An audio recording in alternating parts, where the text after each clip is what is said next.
Oh no! I just turned on the audio. You gotta do it again. Do it again. Do it again. Are you serious? Yeah, I just said do it again. Okay.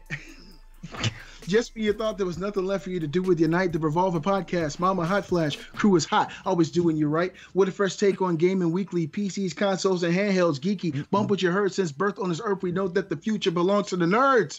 What's going on, guys? Had to do that twice because somebody didn't fucking hit record. 3 times. Fuck you. Curse lit in the chat. Let's get him in there. The fire. What's going on, guys? Welcome to Revolver Live, the gaming podcast that says forget the past because, like I said, the future belongs to the nerds. I'm the Beastly Gamer, your friendly neighborhood console gamer, joined by my awesome friends, the Revolver team. What's going on this morning? How you feeling, Briar Rabbit? I'm feeling awesome, man. I spent a lot of money over the last, I don't know how long, but a lot of money has been spent lately. And a lot of money. I'm hiding from my wife.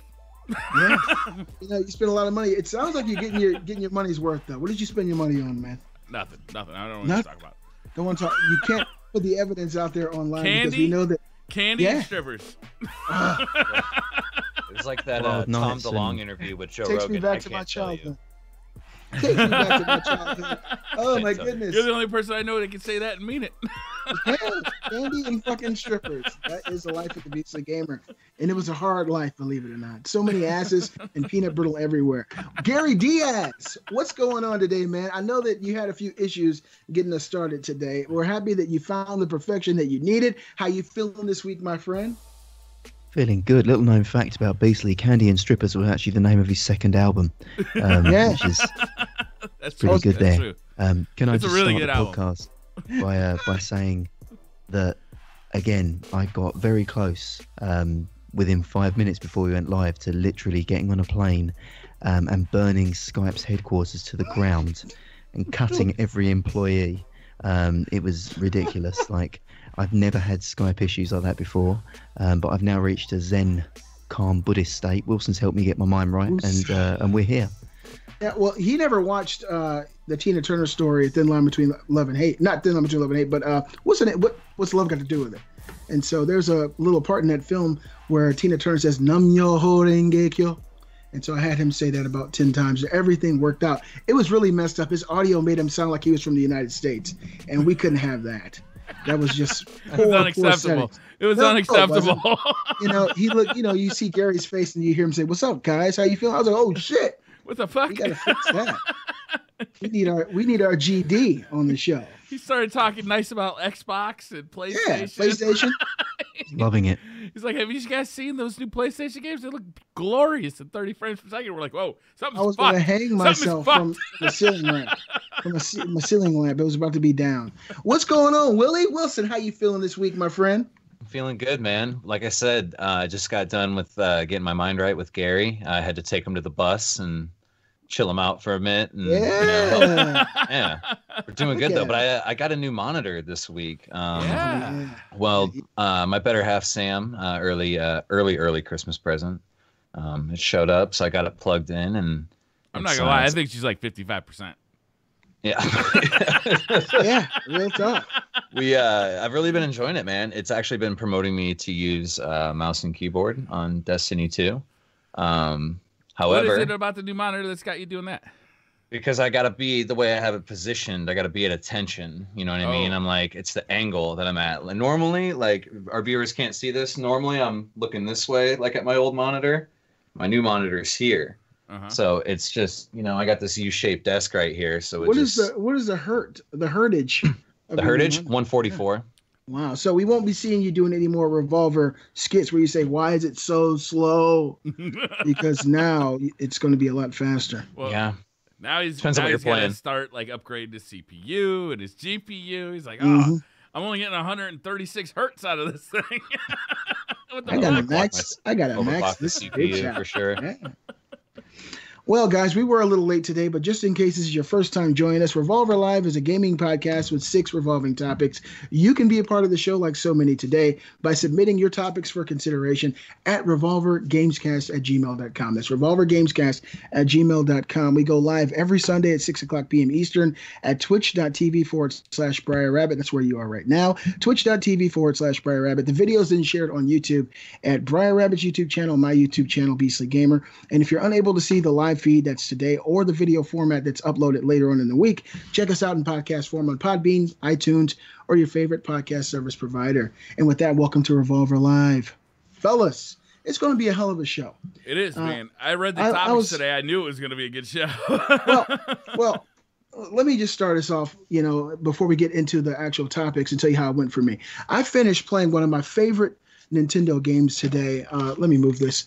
I was playing Mario Odyssey on the Switch. I finished it today, and I started playing it. I really got heavy into it yesterday. I played about 5 hours, and my wife sat next to me in blissful bovine agreement, just smiling at the screen. I played it on the screen, and when I walked around the house, I was playing it mobile. And between today and yesterday, I probably put about 8 or 9 hours into it. And I beat the game. And by the time I beat the game, I had this look of wonderment in my eyes. And I looked at her and I was like, "You were right." And she's like, "I told you." I said, "This is one of the best things ever." And she's like, "Yeah." And I came in here and I sat down with a big smile on my face. And I went to the topics and I saw Briar's topic. And I knew today was going to be a very, very interesting day. Now, we're going to get started and we're going to go hard. And we're probably going to go a little bit faster than usual because, to be totally honest, Gary didn't have any issues starting off today. He didn't have any technical issues. Before we get started on the show, Gary berates us individually before we get started. That's sometimes why we all look a little down. Briar's more used to it than the rest of us, so he kind of pulls it in and holds it in, and then he releases it during the show. But we had to get our weekly beratement. Yeah, show him the glass, Briar. Well, it's empty now. It's empty now. You guys missed the first 15 minutes. So we're going to get started, and hopefully you guys will enjoy the show as much as us. What is going on, guys? You guys got anything you want to share about this week before we get started? Yeah, real quick. It's funny that, the Yobo got in the way there, and you had to move it. It was on top of the Switch there. But we had a couple of feedbacks that I wanted to talk about here, and the Yobo kind of made me think of this one. It says, Revolver is a great podcast that has a perfect balance between funny and informative conversation. Plus, I'm still amazed Beastly has a toaster that plays SNES games.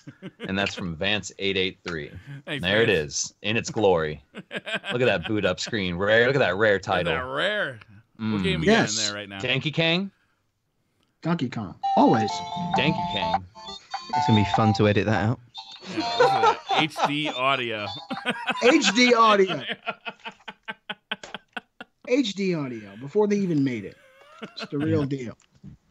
Let me make a joke though, but be totally honest. The battery lifespan on this is a lot better than this.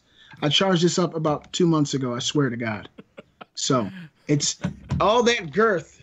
It means something. Ladies know girth means something, and you here that girth 6 over there. Yeah. We got one more here that I wanted to read from Omega Raw, which we all know. Says, if you want highbrow entertainment that makes you think, this is not the podcast for you. But if you want to laugh, relax with a mild homoerotic vibes in video games, you must listen to the podcast. Nailed it. Briar, Beastly, Wilson, Gary are an epic crew that make me laugh out loud on my commute. Fuck them like Big Bird. # bag of dicks. # Beastly was wrong. And that's clearly a long-time listener if you're popping all those hashtags. So much love. Thanks for the reviews, guys. Again, don't forget to leave us reviews. It really means a lot.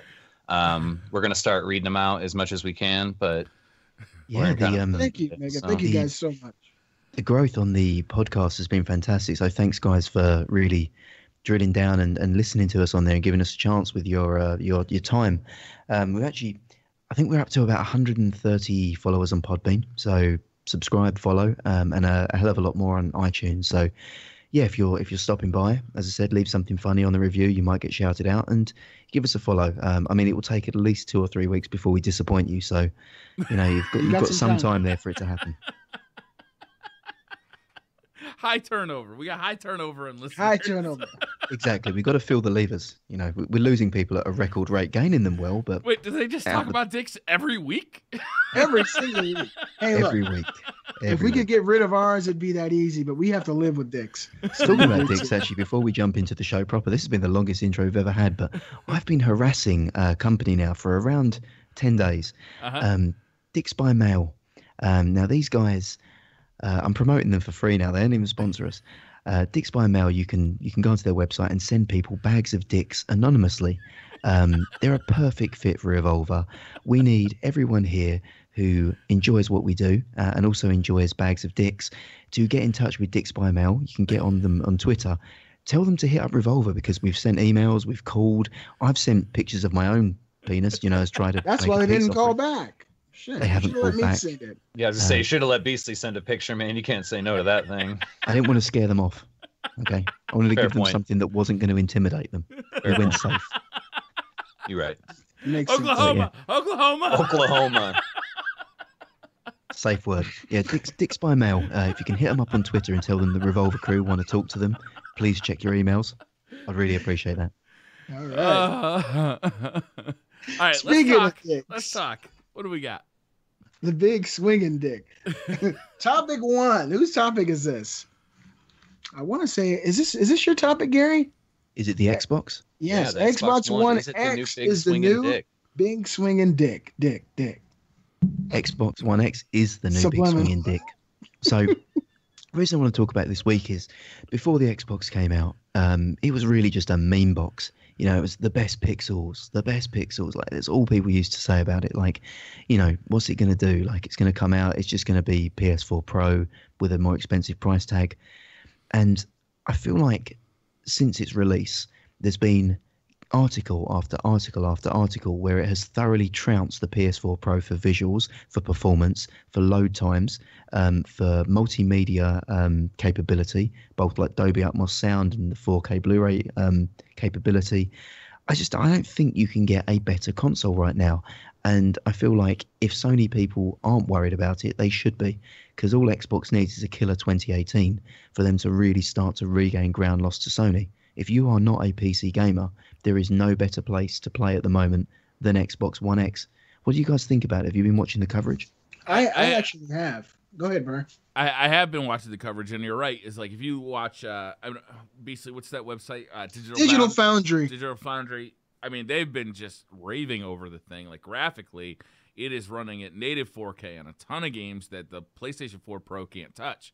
But can't come close. The problem with the Xbox One X, to me, is the library. Yeah, it runs multi-platform games as good as can be for a console. Like, it's clearly the most powerful console, and if you are concerned with multi-platform games, it's definitely the console to have.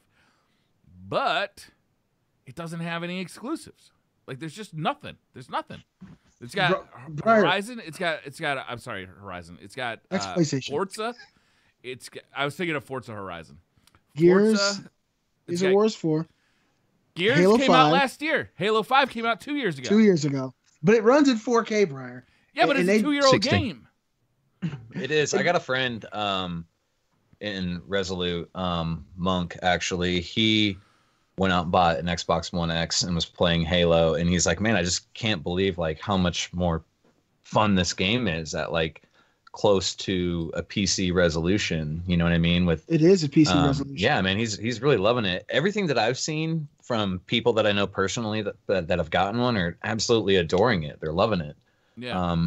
I've heard several reports that the OS is better, but it's I'm sorry, like the dashboard OS is better.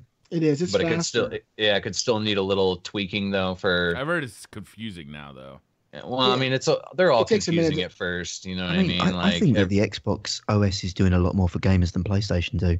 At least with the Microsoft system, you've got the compatibility between PC and your console. So, if you want to talk to people on Party Chat, you can invite them from a desktop. You can talk to them through a desktop. There's that synergy that you just don't have the option to do on PlayStation. I think it's a thriving ecosystem. And the thing that I wanted to draw to life is all the quality of life improvements. You can talk about exclusives till the cows come home. I think it's an easy argument to make. But isn't that what a console's for, Gary? Is the game? It's like, great. It's got awesome chat. It's got amazing UI. It's got it's got the best microphone that comes with a fucking console ever, but it's got no fucking games. It hasn't right now, but I think you're looking at a current state. So I think they're laying I feel like Xbox are building a strong house and strong foundations, whereas Sony have effectively, I think the house is almost a house of cards. And the reason I say that is they've paid a lot of money for a lot of good first-party developers and quality games. But the hardware and the lack of functionality and the lack of user-centric abilities, I think it's going to start showing its I think you're crazy. I think you're making a false argument here. I mean, how so? Because it doesn't matter to me how powerful one system is over the other as much as who's got the games I want to play. And Sony, time and time again, has the games I want to play. And I am not a Sony fanboy. I am not a Sony fanboy. You guys know that about me. Yeah. Like if Xbox is doing something right, I like to call them out. And I do think this is amazing hardware, but they're not backing it up with the games. And they're not even announcing games. Like, true. Yeah. Well, I feel like 2018 is going to be the deciding year. And the kind of, like I said, the reason that we're building to it is you've got backward compatibility, which is it's being accelerated at a crazy rate, which Sony aren't touching. It's trivial things like being able to change your gamer tag. That's something that Sony still won't do, which I'm sure can't be that difficult to work out. Game Pass, Xbox Game Pass is superior in every way to PlayStation Now. It just absolutely knocks it out of the water. Everything's there. The console is the best console on the market. I just feel like if 2018 hardware-wise, yeah. Hardware-wise, yeah. yeah. 100%. So, like, I feel like these companies, like, every 3 or 4 years, like, they leapfrog each other. Yeah, it was Xbox 360. Now it's PS4. That's now Sony that's ruining the day. Microsoft's time is coming. Like, it's only inevitable. They've got the big gun. They've got the cannon. They just need to load it, so to speak. And I mean, like, I guarantee you they'll be announcing some games soon. But like, if I wasn't already on PC, like I would be looking at this as a viable option for purchasing a console. If I didn't have a console and I was going just from what I've seen, reviews, from what I've read about, this would probably be the console that I'd pounce for. With it having the backwards compatibility and a huge library of games and stuff like that. Because not everybody, maybe, there's still a lot of people out there who have probably never owned a Microsoft console. You know what I mean? And I think this would be a pretty good time to jump into it. But overall, like where I stand, like currently, I'm just like, it's cool. It's awesome. It's definitely the most powerful console on the market currently. But like, I've got a PC, so it just doesn't interest me at all. Yeah, but it needs those games Briar's talking about. Even if you're not a PC gamer, it's like if you're sitting there and you have an Xbox One or an Xbox One S, maybe you have a PlayStation, maybe you don't have a PlayStation, maybe you're a PlayStation gamer and you're looking at the Xbox One X, but it's like, what the fuck am I going to play on it? Like, yeah, if you're buying a brand new Xbox One X and you've never had an Xbox before, you can dig into that back catalog and get unbelievable versions of Gears of War 4 and Halo 5. I mean, just stunning stuff. If you have an Xbox One or an Xbox One S right now, and you're making a decision, do I want to buy a $500 Xbox One X, a $400 PlayStation 4 Pro, or like start saving toward a PC? To me, the option, the Xbox One X is the least attractive option because you're already going to be able to play all the games that come out for the Xbox One X at lower fidelity, obviously. If you buy into either one of the other two platforms, you get access to a huge library that you don't have access to on the Xbox One. And that's not really true on any other platform. If you're looking at the Xbox One X, yeah, you're going to be able to play third-party titles on a console at it's definitely the best definitely the most powerful console out there. But it's not offering you access to a library that's not available in any other location. Well, let me chime in on this real quick because I was sitting in the office earlier today. We watched Digital Foundry's their latest review on what's going on with the Xbox One X, and I want to address Gary's thoughts. You're right, Gary. It is an incredible piece of hardware. They do trounce the PlayStation 4 Pro as far as overall the way the games look and the way that they're running. They are hitting native 4K at a much more frequent pace than the PS4 Pro. As a person who owns the Xbox One and the PS4 Pro, I was trying to decide. I was looking at the prospect of buying one. I mentioned to you guys it was something I was thinking about, and I turned on my Xbox yesterday for the first time in a long time, and that's how I knew that new UI was there. But I was looking at my library and I was like, which of these games would benefit from the Xbox One X? And then I looked through my games. I got Halo. I got all these games, and I was like, but do I want to spend $500 just to make these games look better? And it just it made no sense to me. I mean, I do appreciate the fact that Microsoft has brought out the big guns, but as Wilson said, there's nothing in it. They're shooting blanks. They're not even talking about games that are centered around the X. All these games are base Xbox One games with a high fidelity update or a patch that goes with them. If you got this kind of power, I want to see what this power can do by itself. And for me, having games like Horizon and games like The Last of Us and these PlayStation exclusive Ratchet and Clank, these things are synonymous with the brand. To me, that's what makes the difference. All these social aspects that Gary talks about, nobody goes to GameStop or goes to Best Buy and asks about, can I talk to people on PC? Or can I, what about the UI? People don't care about that in the real world. It sounds fun on paper.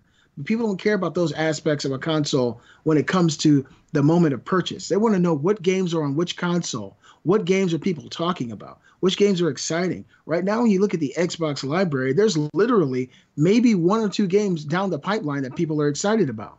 PlayStation, on the other hand, they've already killed it with exclusives this year and last year. And they've got a just behemoth lineup coming still. It's like a steady stream of games you can't play anywhere. And when you think about how you said Microsoft is kind of bringing in this PC aspect with the Xbox One X where you can, do voice chat with the PC. They're also playing their games on PC, which is taken away from people needing to buy an Xbox. They're also talking about bringing Microsoft games to other platforms, which is in turn going to hurt their console in the long term. So to me, they're hurting themselves. I love the console. I think it's an awesome piece of kit. I think it's attractive. I think it's powerful. I think that these games on it, when you look at the multiplats, you can see a difference when you zoom up. When you zoom up and look. But in play, I don't like, my wife, she plays.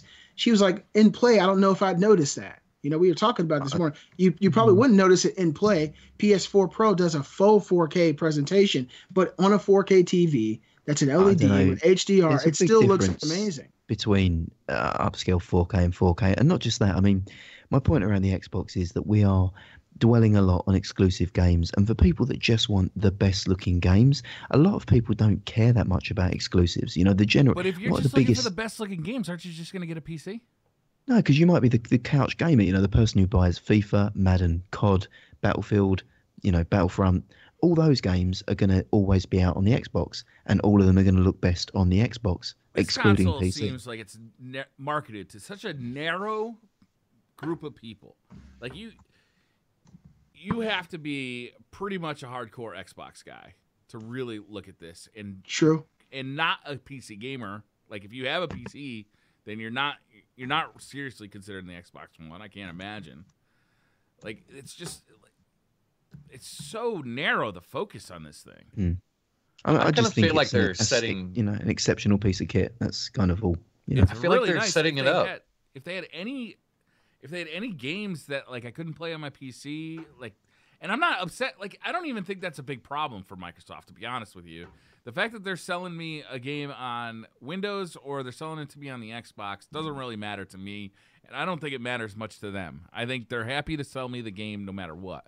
And I just assume play it on my PC, then play it on an Xbox, because I could get higher frame rates and better graphics on my PC.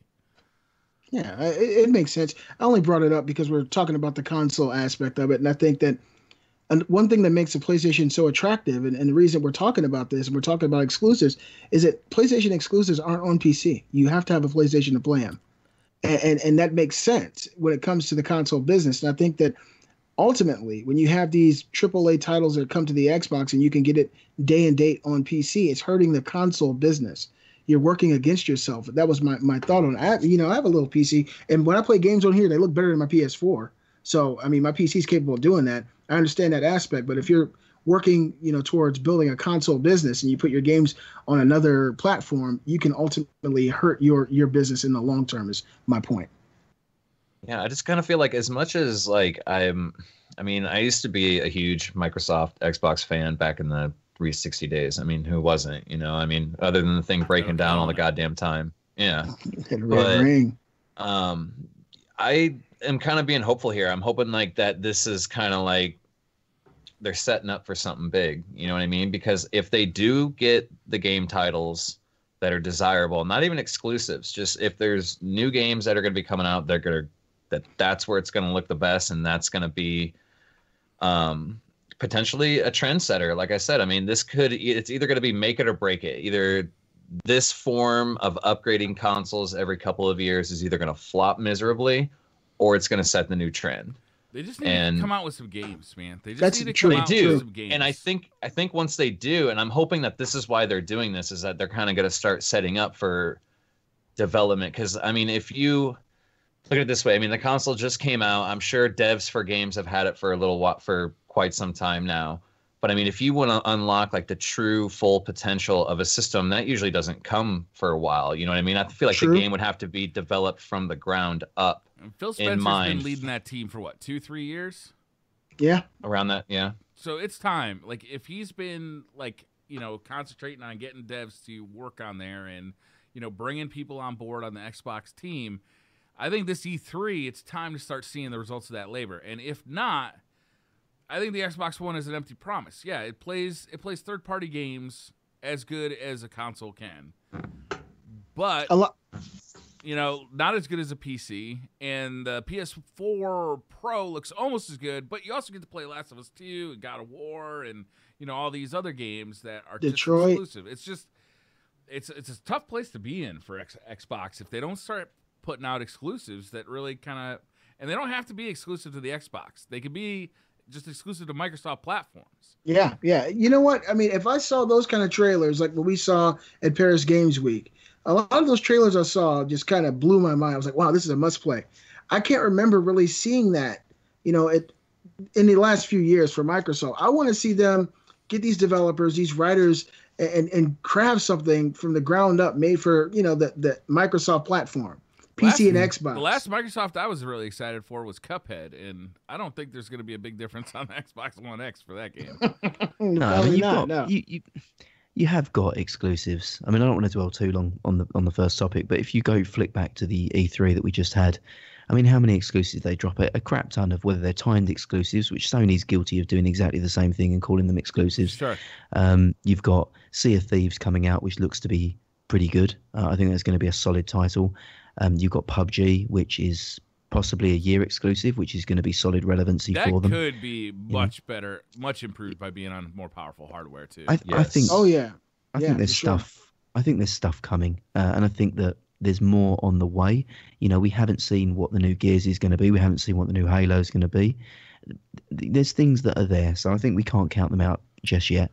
I'm pretty confident. Unfortunate timing that they brought this console out and they didn't have anything to play. Although PlayStation did the same thing last year, but lucky for them, I think they had Horizon Zero Dawn. Horizon saved that, yeah. Loaded. It didn't come out, but right with the console, but it came out somewhat shortly after. Crackdown, I don't think Crackdown's going to be Horizon though.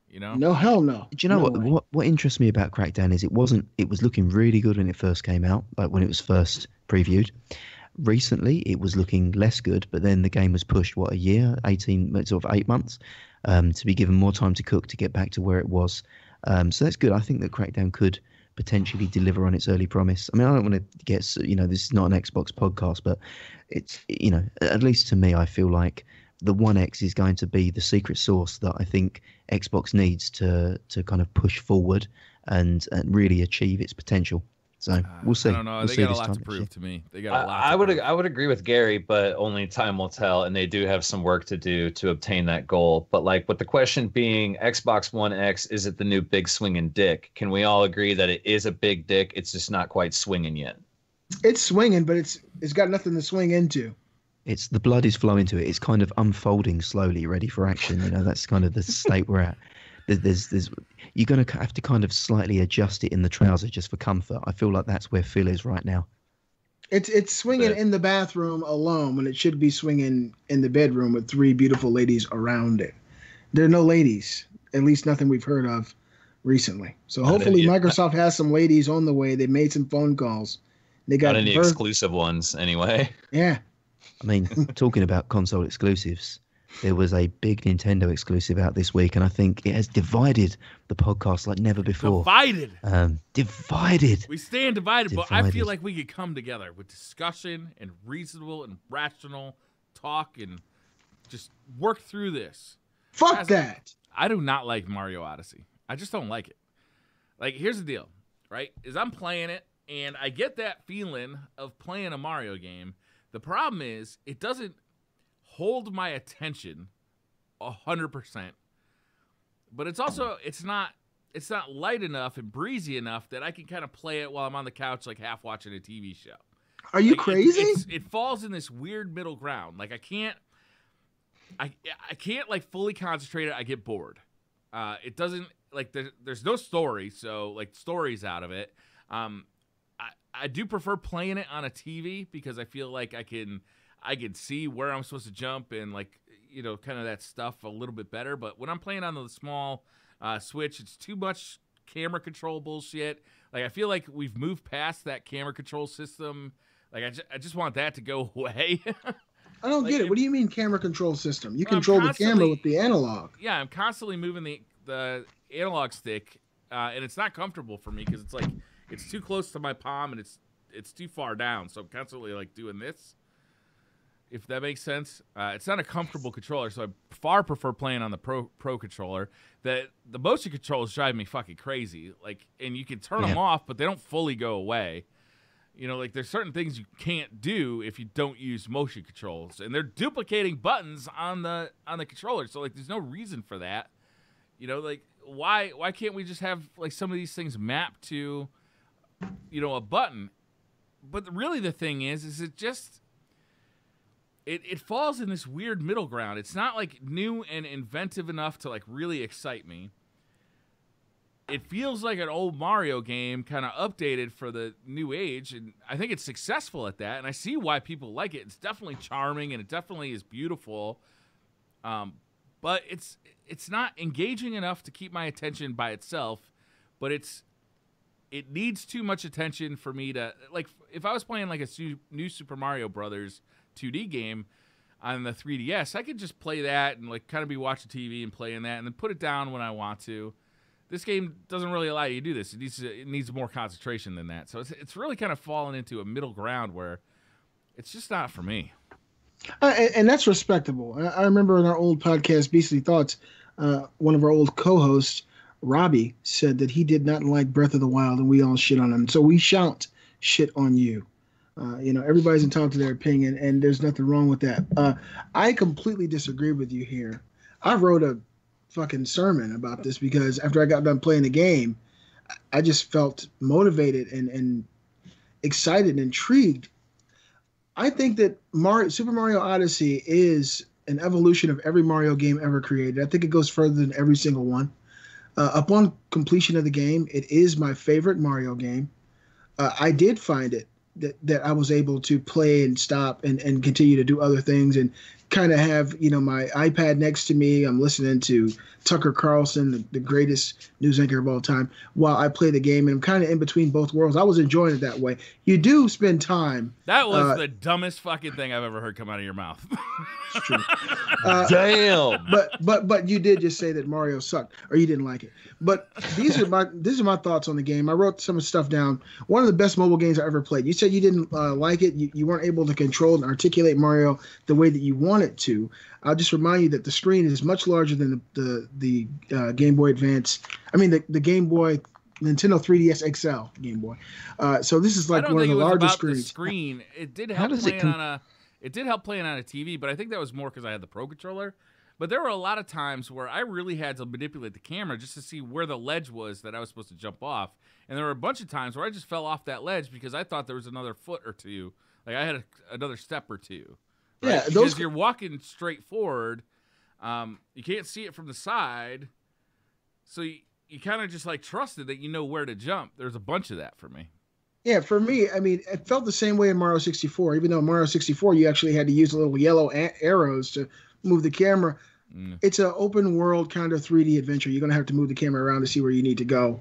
And that could be a problem, especially if you want to play like a 2D type of Mario experience. That doesn't come into play at all. But there are callbacks to old Mario games that I thought they'd done in ingenious ways. There's many tunnels where you go into the tunnel and you pop out into the 2D world, a la Mario 1 and you'd have on the same outfit you're wearing in the world, and you go and you get stars. To me, that was an incredible throwback. They got little side games and things that you can do that reminded me of Mario 3, where you go into a door, you talk to a person, and you engage in a game. And if you're good enough at the game, then you can get another moon.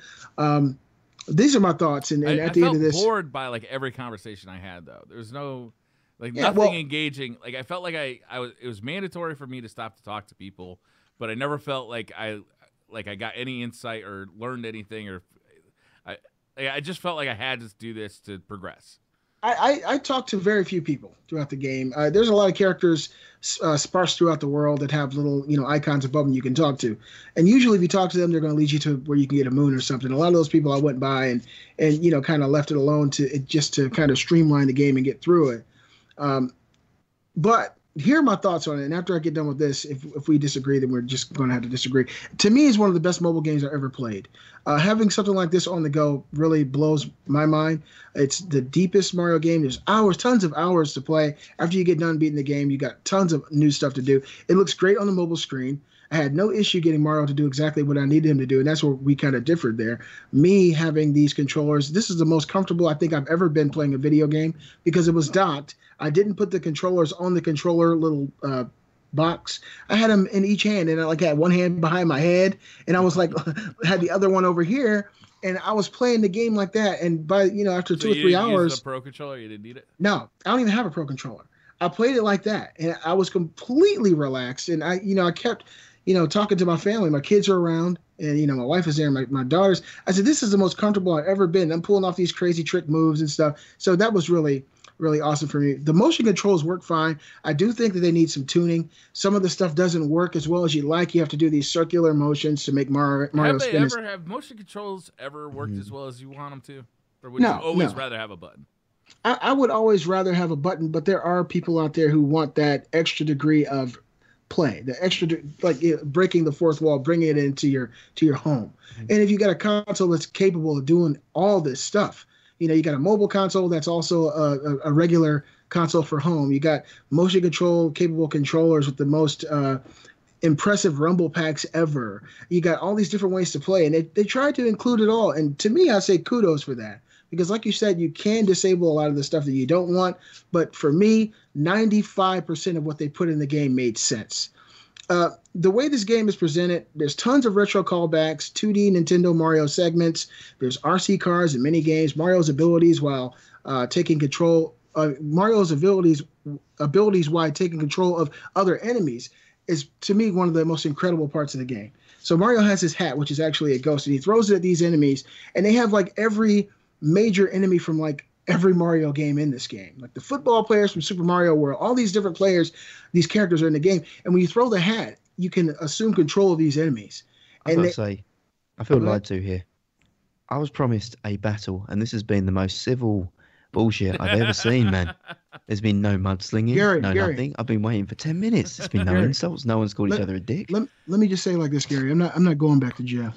All right, so Here's the thing, right? Is I kind of knew going into Mario's not really my jam. Even going back all the way to the NES, I respected Super Mario for being an amazing step forward. Trendsetter. Yeah, totally a trendsetter. But when I talk about my favorite NES games of all time, it's not even close to the top of the list. I don't care about Super Mario 2, Super Mario 3. I recognize them all as being amazing games. But when I talk about my favorite games, it's Bionic Commando. It's Contra. It's, all sorts of other games that I absolutely adored, and they were much more my jam. So, going into Super Mario Odyssey, I kind of knew, it wasn't going to be your shit. Okay, it might not be. It may be. It might not be. But it just didn't win me over. Like Zelda, that won me over because it was completely a rewrite for the Zelda series. Super Mario just felt like more Super Mario. I just want to come in here and start slapping dicks. I'm going to say fuck Mario Odyssey, right? So I've got the game. I played it for maybe 2 hours, maybe 2.5 hours, which a lot of people will say I didn't play enough of the game. I didn't get through enough of the worlds. I didn't want to, right? So I'm not a Mario kid. Never was. I had Sega way back when, so I was a Sonic guy, and then went to PC and never looked back. So Mario's not something that I've ever played. However, I had a Wii U, and I really enjoyed 3D World, which a lot of people will say was ass or was too scripted. What I liked with 3D World was I could boot up a level, I could get up to 3 people in it, and every level was different. Like, it's just like, oh shit, I'm riding a dinosaur down a river. Oh shit, I'm jumping on some lily pads. And it was like 5 minutes of fun and different, and every level was different and unique. Every level in this game is the same way. Let me just say, man, a world that you navigate through a world, and it's very open world and open-ended. It just, to me, it felt like a compromise between the two. It wasn't Breath of the Wild, and it wasn't a set course with platforming events. It was like, here's an open-ended thing with a few scripted things there. To me, it just felt like a compromise between the two. For me, every locale in Mario World felt different, and it wasn't just because they looked different. You had to incorporate different play mechanics every place you went. There were certain enemies in certain locations, and you had to figure out what you could do with this particular type of enemy to do what you needed to do in this world. Every world felt different. Now, I'll say, yeah, there's no story, but think of a Mario game that had a story. It's not like we're watching Metal Gear and Peach says, Mario! It doesn't happen. Mario RPG? Yeah, I mean, well, Mario RPG is it's an RPG. I'm talking about, yeah, I'm talking. I'm talking. I'm being an asshole. I'm talking open world type Mario 64 style games. It just no, for sure.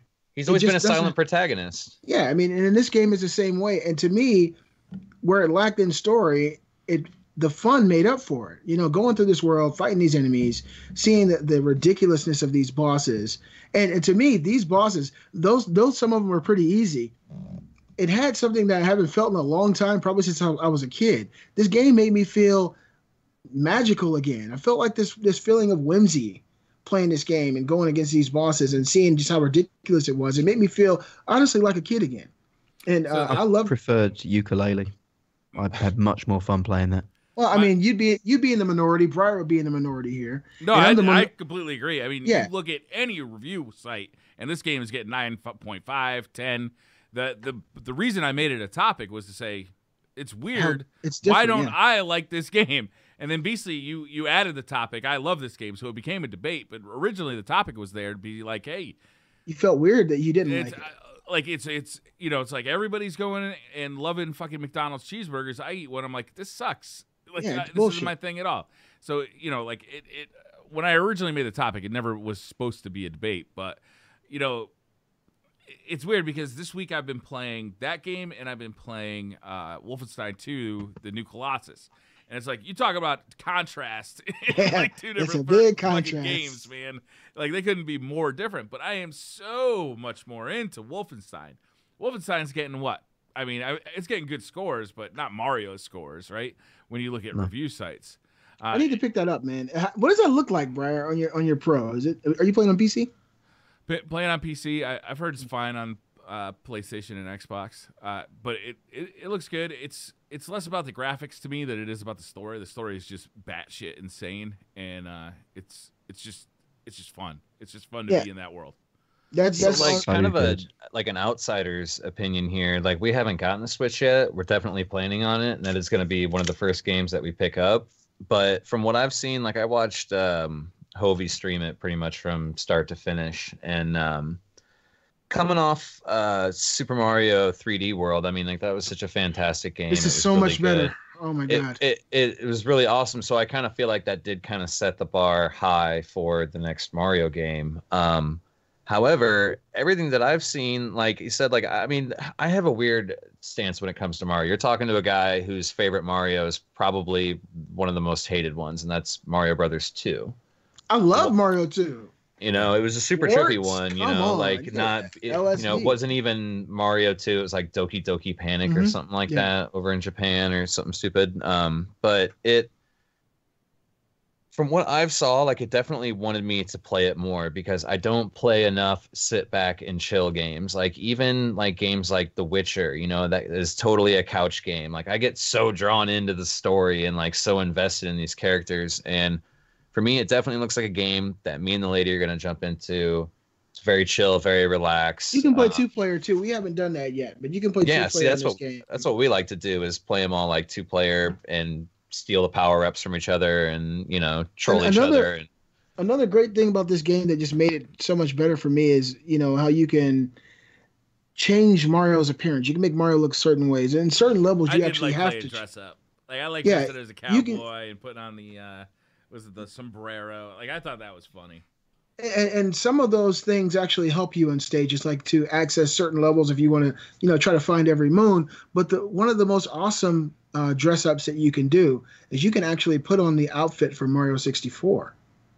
You can dress up as Mario from the original Mario 64 game, and you can go through the entire game again just like that. You know, it's funny too. The last game that I really played a ton of, I played a bunch of the new Super Mario's, and I like those quite a bit just because they're so easy to play, sitting down. But the last time I really was blown away by Mario was Super Mario Galaxy, because it felt like they completely changed the formula for 3D Mario, And then to go back to kind of the Mario 64, it almost felt like a step back to me. It was less engaging to me. I feel like it's got more end game in this one though. Like the old ones. I haven't played the end game.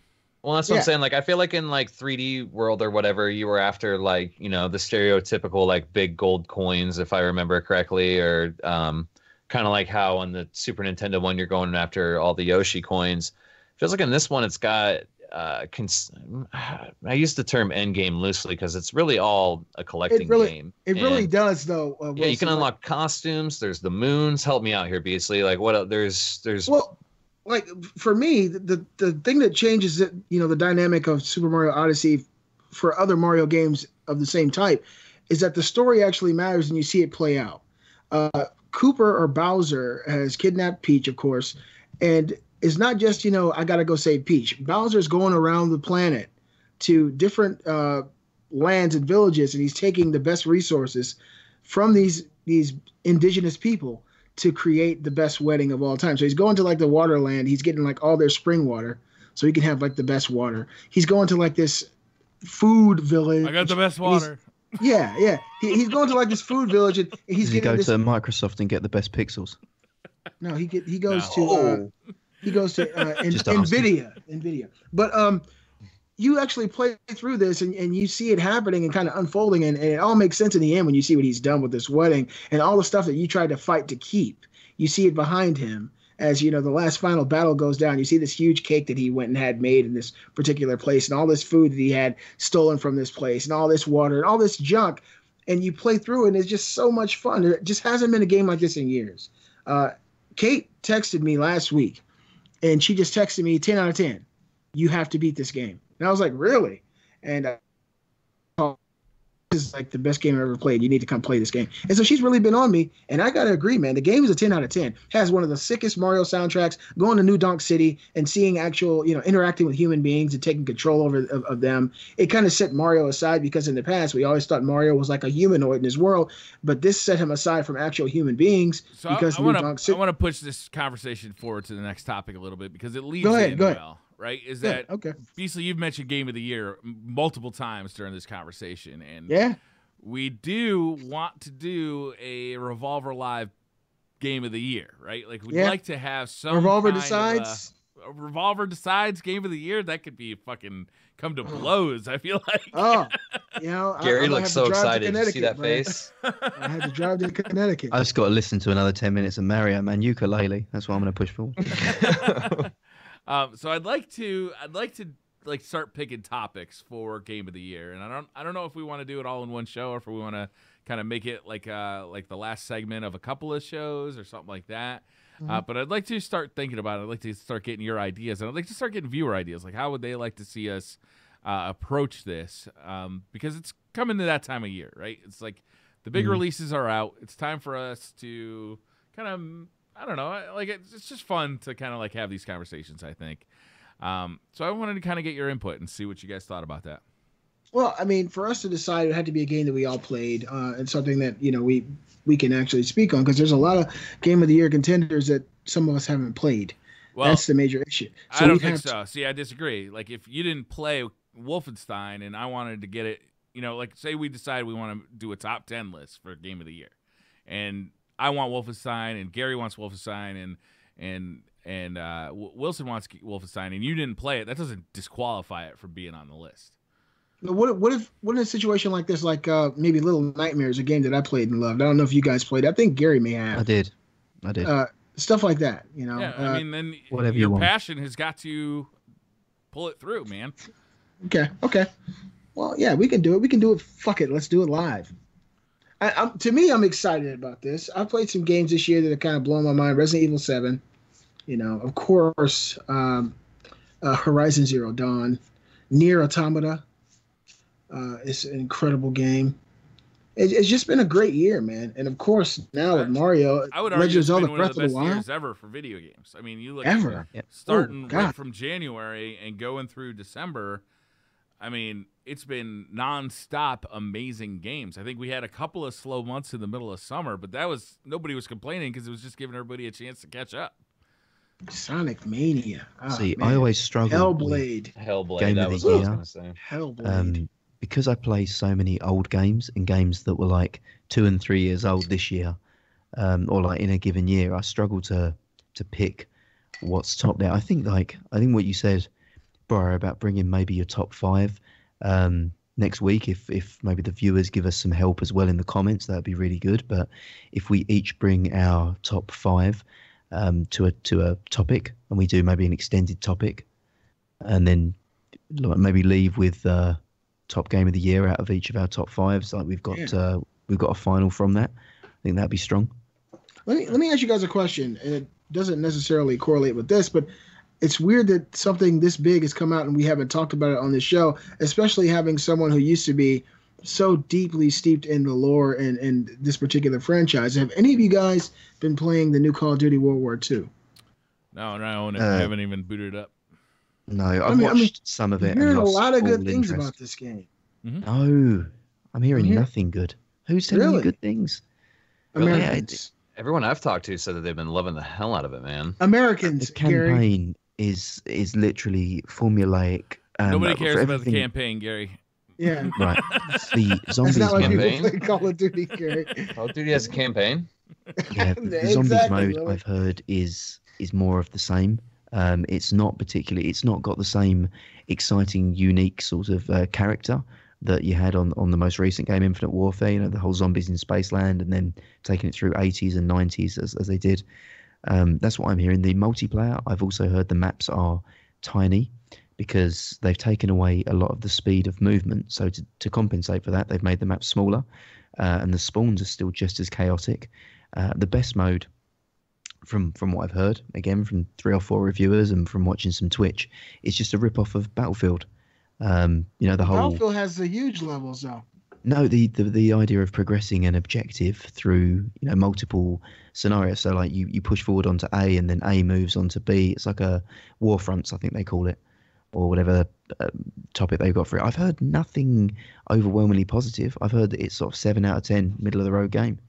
I mean, I heard it's to exactly be what you'd expect from a Call of Duty World War II game. I mean, like, I feel like they've taken a step back from the futuristic warfare, and now you've got fucking space lasers and, you know, attack dogs with guns and shit. Like, just stupid stuff, like leaping around all the place. Like, you know, there's games for that. There's other universes to play that fantasy out.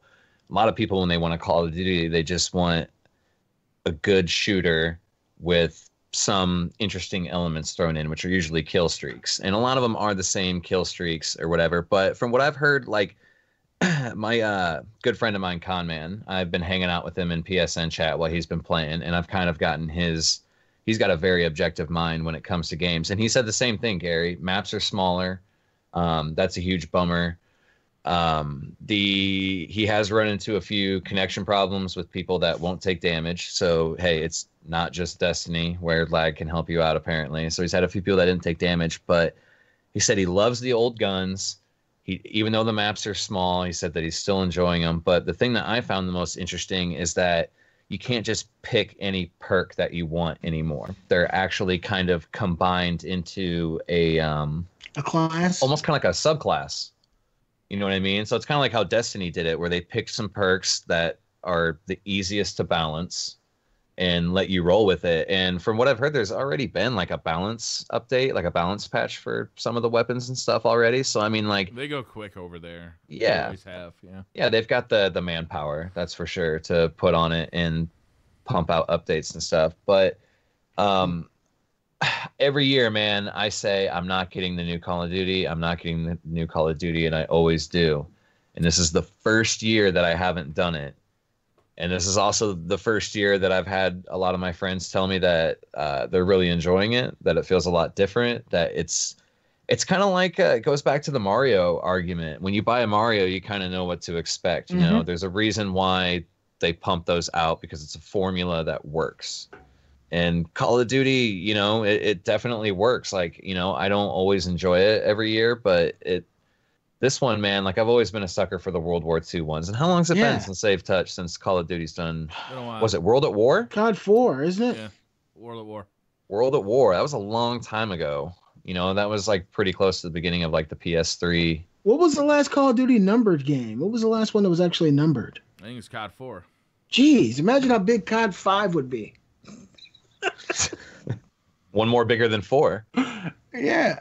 But like Modern Warfare had Modern Warfare 2 and Modern Warfare 3. So COD 4 was the first Modern Warfare, and then they dropped the numbers after COD and started putting them after the Modern Warfare. Yep. I don't know. I enjoyed the beta, but I bought the game, but I just haven't had a chance to play it yet. That's not really speaking to Call of Duty. It's just your gaming priorities have changed. So much to play right now, and I'm dying. Like, I'm absolutely enjoying the hell out of Wolfenstein II. I'm still playing Destiny. I'm trying to grind Destiny to get my Titan up to max level. And I'm dying to play Assassin's Creed because that game looks amazing to me. And I got a copy of that for free coming pretty soon here. So I'm really looking forward to playing that. Yeah, man, that looks like a game. You want to talk about a familiar franchise that has like revamped what the game is about. Not really what it's about, but a lot of the mechanics and things that you'll experience in the game.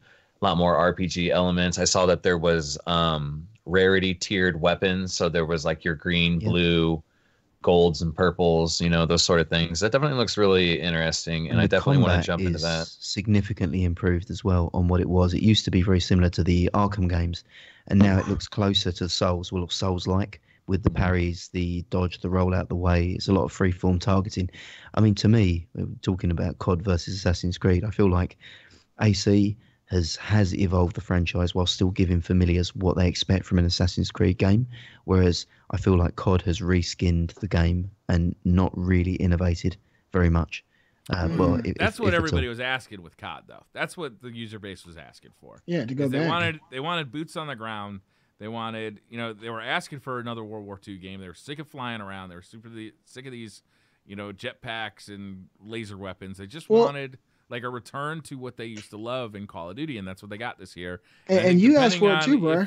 I think depending on if you are a COD fan or not, you may or may not be really happy about this. I don't think it's going to bring you into the franchise if you're not a fan. Yeah, well, I'm going to pick it up. I just recently bought Horizon Zero Dawn: The Frozen Wilds. I haven't loaded that up yet. I downloaded it, but I haven't given it a try. I know you guys played that game. Are any of you thinking about maybe getting the DLC? 100%. Yeah, that game was awesome. It'll be in the new year if I get to it. Yeah, same. It'll be after Christmas. It'll be after Christmas for sure. Early December, we got the first DLC for Destiny. Oh, yeah. Well, Horizon's going to be fucked then. And then at the end of December, what else do we have, Briar? Christmas? Noobs? Christmas noobs. It's Christmas time in Destiny. I mean, I'm really looking forward to playing Horizon on the non-existent PS4 that I have now. The paperweight's gone. I've fully ascended. There's paper flying everywhere in Gary's house. I can't believe you sold it, man. I can't believe it. I've sold the PS4. For people on the podcast who don't know, I no longer have a PlayStation 4. I am out of the... Well, no, actually, I'm not out of the Sony ecosystem because I still got the Vitas. 12 Vitas. Yeah. I still enjoy them, and I still love the Switch. But for me... You still have another PS4 somewhere? I do have one, but that's the fiancé, so it's not mine. It's Gary, I got to tell you, man, you picked the wrong time to sell it. They just pushed an update that just pushed every game to 120 frames per second. It's insane. You got to play it on like 360p to get that resolution. Worth Fantastic. Worth it. You got to hook it up to a flux capacitor to get the required power. Being completely honest, it's any console that's trying to do what a PC does, I'm obviously going to play it on the PC. It's my natural, comfortable place to play. The Switch is so unique that I'd never get rid of it. It's a fantastic piece of kit, and in fact, so fantastic that it got me to play a first-person shooter on it for the first time, which is our next topic, which is titled "Let's Get Down on Our Knees and Blow Doom on the Switch for around 5 minutes," which is what I'd like to do right now. So, chapsticks out, gentlemen, because this is going to be a wild ride. So, I said that I wouldn't play Doom on the Switch. I said He's that physically it would be, chapsticking up right now. I genuinely said that it was going to be ass at 30 frames per second. The resolution, it maxes at 720p, plays for most of the time at 600p. It's on Joy-Cons a lot of the time, which is super inaccurate. And I've got to tell you, none of that matters. Somebody please clip that for me. None of that matters because the game is Doom. It is Doom in every way. And I kind of think that there's actually a small kind of quote that I won't go into there, but I was watching Julian Egerbrecht on Nintendo Voice Chat, who he was the guy from Factor 5, one of the lead devs from Factor 5, who used to do a lot of porting. They did the Rogue Squadron series, like Rogue Squadron, Rogue, Leader, etc. And he ported like Contra 3 to the Game Boy. And he said, when you're taking full-fat games and stripping them down to put onto other platforms, what you do is you don't look at what graphically you can take. You look at where the fun is, what's the essence of the game, why do people play that game, what's the feeling it captures, and then you build from the ground up to evoke that feeling. And for me, Doom has got hyper-aggression, violence, the feeling of power, the feeling of being unstoppable, momentum, speed, and being 30 frames per second or 600p does not stop that. It's amazing. Have you guys watched any of it played? Yeah, I watched the Digital Foundry review of it. Yeah, I think it was Game Informer that I watched review it. And I mean, I was actually kind of surprised to see that it was running at 30 frames per second, but it was a really good 30. Like, I know that sounds silly. I know 30's 30, but like I've seen some bad 30 frame per second games and this one looks really good, but you can kind of see how they accomplished that. Like when you get closer to certain objects, you could see that the texture is down a lot. Like forklifts was, I mean, man, it looked like it wasn't quite as like polygon as like PlayStation 1, but like the texture of it, man, it was like looking PS1 there in a few spots. But with it being such a fast-paced game, you're not really stopping to smell the roses, so to speak, in Doom. You know, you're constantly moving. You're getting enemies weak and doing, you know, some bloody, gory finisher on them, you know, and it does look fantastic. It looks like a really good version of Doom. Does it? Now, Gary, you played the Doom originally on PC, correct? Yeah. Playing it on the Switch, you know it's the same game. Does it feel like the same game? Does it have the same degree of intensity? Does it? I mean, at 30 frames, you would think that would make it feel different. Does it still feel the same? On the PC, I never dropped a frame below like 200. The game is so optimized, like it's perfect. The game is insanely well optimized on every platform. It does that dynamic resolution switching. Yeah, it works well and everything. Yeah, like it never drops a frame no matter what you're playing it on. I heard the Switch is like the first time they've seen it do it. Yeah, so I played it at that. I played it with a 144 hertz monitor overclocked, so it was like, you know, as many frames aside from like Briar's Godly 240. It was about as many frames as you're possibly going to see on it, and keyboard and mouse where you've got precision aim, precision movement. What they've done with this game, with heavy use of motion blur, the speed of your character, the 30 frames felt like I was playing at like 120, 140. I can't explain it. Are you kidding me? The aim assist on it makes you much, much more accurate than you ever could be with a keyboard and mouse, unless you were like Counter-Strike MLG level player. I felt like I could run into a room filled with demons and dance around it like I could on the PC using Joy-Cons docked on the Switch.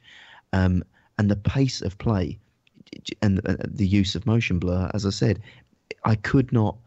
It felt to me like it was playing at a 60 or 100 frames game. I was shocked when I saw the footage. I was like, dude, is this running at 60? And me and Sam were actually watching the review, and the first thing the guy says is, okay, I'll point out the obvious here. It is running at 30. And I'm like, that is not an obvious 30. That game was moving really fast. Like, Gary, and you- I got a question. Did you ever plug it in and play it on your TV? TV. That's what my I question did. I not on the TV because I don't game on a TV, but on a 1080p monitor, yes. So 27-inch or 28-inch 1080p monitor looked good. If I was going to play games on a monitor, I probably wouldn't choose to use the Switch Doom. I used the Pro controller to see what that felt like. That also felt good. It was playable, serviceable. It wasn't where it shone. To me, it shone in the handheld mode because you've got the same aggressive rock music. You know, they've not lost any of the sampling. They've still got all of that there. They've captured it all. Okay. You know, you've got all of the multiplayer features. You can play multiplayer versus bots if you're offline. So you could go on and put bots on super hard and get a feeling of being in a multiplayer game. You've got the arcade mode, which has got online leaderboards. So that will be a set series of different challenges to complete. And then you can actually have your score uploaded and compete against other people globally in global does it have leaderboards. snap maps? It doesn't. That's the one feature it does not have. You can't create your own maps in it. But Okay. I mean, I never used that here. Oh, it's so good though. It's never used awesome, man. There's a I actually found one that was like Destiny related, and you'd load into an area and it would say pick your class, Hunter, Titan, or Warlock, and it would be your loadout of weapons that it would give you and like certain abilities and stuff. And it was actually really genius. Like Really? I really like some of the snap map stuff. Yeah, there's some really fun stuff in there. Honestly, coming from and I thought it was just interesting, me personally saying it, because if you have any experience of listening to me for a period of time, some might call me an elitist. You know, I don't know where they get that point from, but you know, I have a relative standard of baseless accusations, arseholes, all of them. I've got a standard of expectation that I have for first-person shooters, and this, you know, to me passes my acid test of am I taken back playing it? Is it something that I'd want to play? Is it something that I feel is responsive? This felt better than Destiny 2 on console. I'd rather be playing this than Destiny 2. Yes, 100%. This felt closer to Destiny 2 on PC. And it's a Switch game for me. I think but it's not on the TV, just on the handheld. Just on the handheld. On the TV, it was serviceable. It still So you looked still could play it better on in TV, person. and you weren't bothered too much by it? Monitor. If I put it up to a 55 or 60-inch TV, maybe It'd be shit. then Okay. maybe. That's But 60. I'm not. I'm playing it on a monitor. For me, it's an academic. It's more of an experiment to see what can you port to the Switch, and I think it's testing the realms of what we consider possible. You know, you see the Switch and you say that could never play AAA games, could never play Assassin's Creed, it could never play COD. But you know, they put in Wolfenstein II on it, and they put Doom on it, and if they get that essence of what they did with Doom in Wolfenstein 2, I think again you'll have a fantastic place to play Wolf 2. That was my next question for you. After experiencing Doom on the Switch, do you think that they can make a respectable version of Wolfenstein 2? Yes, because it's the Vulkan engine. But this engine has been like revamped and really upgraded for Wolfenstein 2. They've done things graphically that just didn't exist at the time of the original game in Wolfenstein 2. Doom looks and plays better than Wolfenstein by a pretty good margin. Really? I think Fucking so. For Digital me, Foundry. Wolf 2, and I said that to you, Briar, when I first played it, didn't I? I said that it doesn't look as polished as the first Wolf or as polished as Doom in terms of graphically. That some of the set pieces and particle effects that it can do are better, but that, you know, it's to be expected. For me, Wolf 2 is less about the gameplay and less about the presentation as it is the cutscenes and the voice acting and the story. That, you know, these voice actors is sold that game so effectively. Like I've never been as jacked up. Like I was ready to go out and shoot some Nazis, like genuinely in my life, like pick up a revolver and go out and kill somebody. Music, like after a cutscene, like people will get you amped up and they'll just start this music, like this driving rock, and you're just like, yeah, let's fucking go. Yeah. Awesome. You know, the way BJ's So just like, fun. how do you Come a feel? long way, He's- man, You know, since they'll the ask him. Ask him how you feel, and he's like a fucking freight train. Like he's like, yeah, man. Like I feel like that too. Like, Really? I'm ready to go. Yes, Oh, it's like so so good. That's exciting. You know, I'm not going to go Arguably, the into the gameplay is a little lackluster, but you definitely want to jump into it. You're ready to jump into it every time. Like, So Yeah, I got a question there's a for big you, Gary. dichotomy. Sorry, hang on. Should I have Wolfenstein on PS4. I haven't played the original. Oh, Should I get Wolfenstein 2 on my Switch? play the first one first. Would it be a better value? We talked about this. Yeah, Definitely play the first. Don't 2 or 3 don't ago. jump into 2 without playing 1. I would get it. Pick I up would Doom. get it. Yeah, I would like. It sounds like Doom is amazing. Like, let's get Doom on the Switch so that when we go on a car ride or a plane ride, we got something. Yeah. Doom is a very easy game to pick up and play for a few minutes and put down. Yeah. Wolfenstein, man, you want to put some hours into that straight because you want to be just invested in that story. You're not going to want to be talking to your kids or worrying about like is this guy going to spill a drink on me in the next seat over or And you want to be invested in it. You want to be engaged. And I So found Doom is- Wolfenstein as well made me visibly angry at times. Like some of the shit you're watching on that cutscenes, you're like, that motherfucker. You actually Yeah. Were they feel playing like, PlayStation 4 in the cutscenes? Did they What? have like When- PS4s in the game? Were they playing consoles in the cutscenes? no, You said you no. visibly. If it was Yobos, I just would have rioted.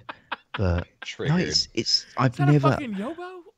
I mean, I'm plugging a separate YouTuber, but SkillUp's review was perfect on this, where he didn't review it as a game. He reviewed it as a movie. He said that this is the best Tarantino movie he's ever seen, and it's the best movie of the year, which I What? completely agree with. It's got 3.5 hours of cutscenes if you time them end to end. So the game is 3.5 hours long of cutscenes, and they're perfect. They are They're so good. How long Yeah, is this game? Not long. It's maybe 10, 11 hour campaign, 12 if you're slow. It is. So it's like Amazing. 7.5 hours of gameplay and 3.5 hours of cutscenes.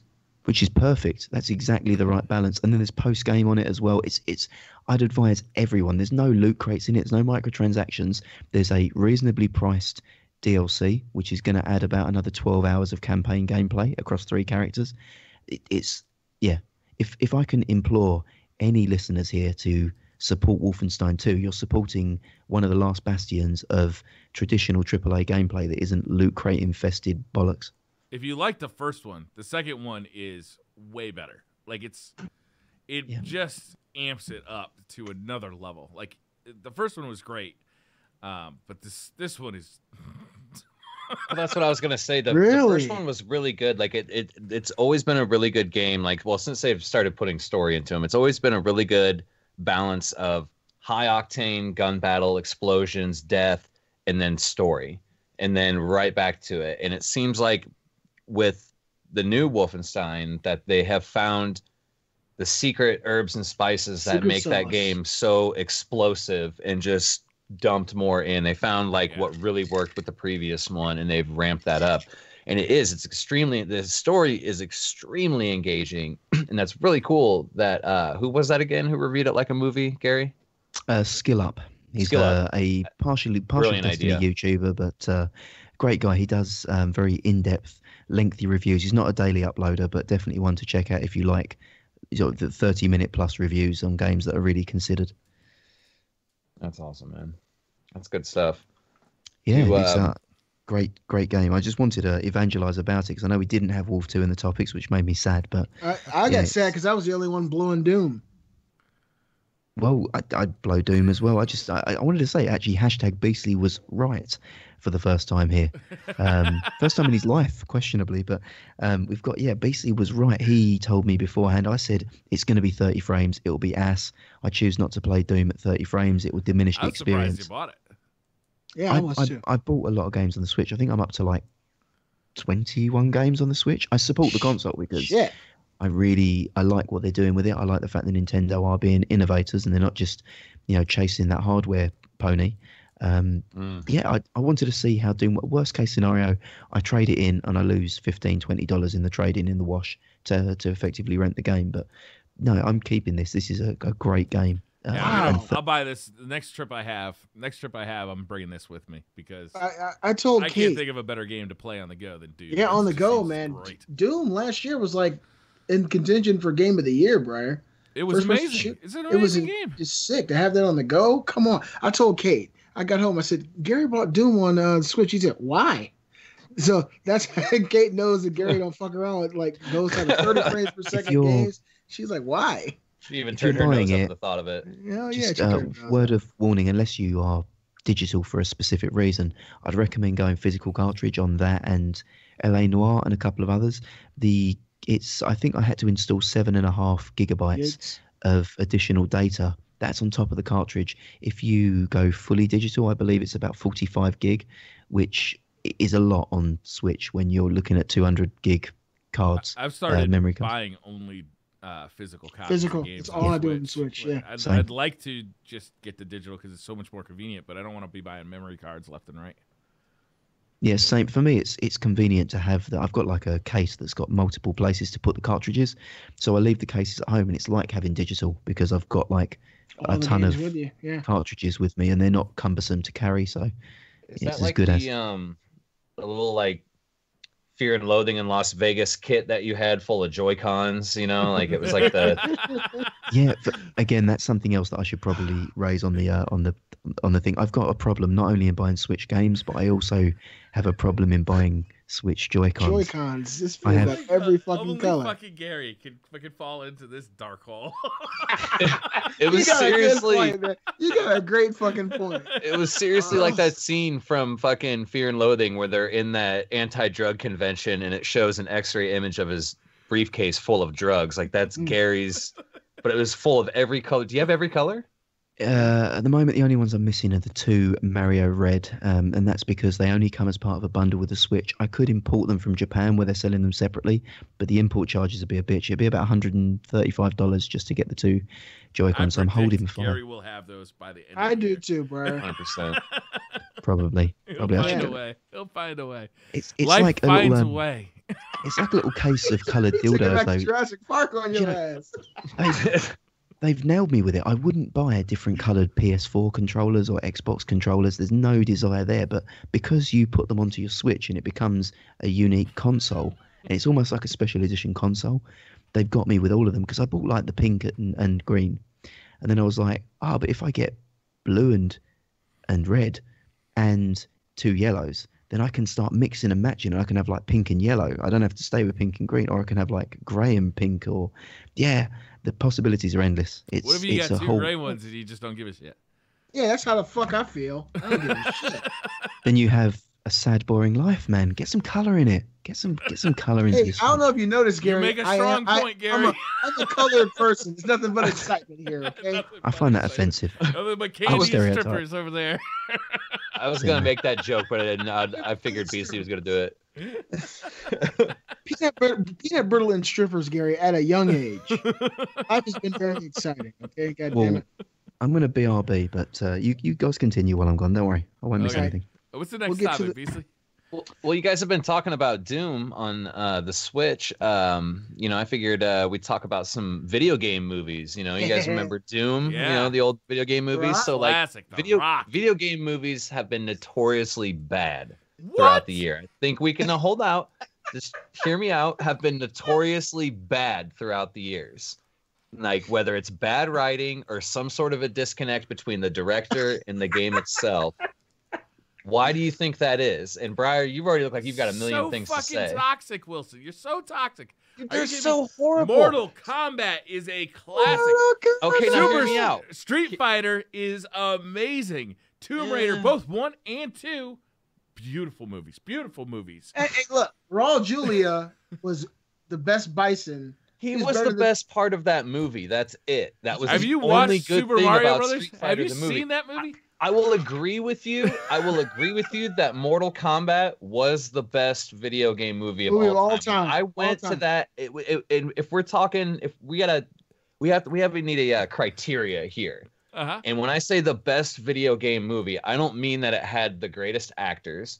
I don't mean that it had the greatest special effects. Yeah. How true was it to the game? And I feel Dead that or Mortal Alive Kombat was nailed that. as true as a game could be. Or a movie. Dude, you want to talk about good ones? Remember Double Dragon? How big of a flop that was? That was awful. Double Dragon, so close to my heart. Billy, always remember. They didn't even get their names right. Like in the NES version, they look at Gary's Joy-Cons.